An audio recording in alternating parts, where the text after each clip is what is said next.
સમાચાર વડોદરામાંથી કે જ્યાં ગોજારી દુર્ઘટના બાદ હરણી લેક ઝોન સીલ કરાયો। કોર્પોરેશને તમામ એન્ટ્રી અને એક્ઝિટ પોઈન્ટ સીલ કર્યા। હરણી લેક ઝોનના પરિસરમાં પ્રવેશ પર પ્રતિબંધ મૂકી દેવામાં આવ્યો છે। ફૂડ કોર્ટની દુકાનો પણ સીલ કરવામાં આવી છે। સંવાદદાતા યુનુસ ગાઝી વધુ વિગત આપી રહ્યા છે। યુનુસ, પૂરી વિગત।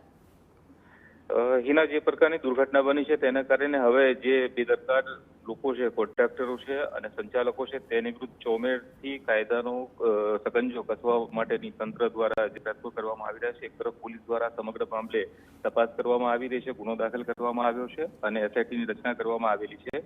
તો બીજી તરફ રાજ્ય સરકાર દ્વારા જિલ્લા મેજિસ્ટ્રેટને આ સમગ્ર મામલે તપાસનો આદેશ આપ્યો છે અને હવે કોર્પોરેશન દ્વારા તેને જે સત્તાઓ મળેલી છે અને તેને કરવા પાત્ર જે કાર્યવાહી છે તે કાર્યવાહીની શરૂઆત કરી છે। હરણી લેક ઝોનની જે તમામ એન્ટ્રી અને એક્ઝિટ પોઈન્ટ છે તે કોર્પોરેશન દ્વારા સીલ કરવામાં આવે છે। સાથે જ અંદર જે ફૂડ કોર્ટ છે તે તમામ ફૂડ કોર્ટની દુકાનો પણ સીલ કરી દેવામાં આવેલી છે।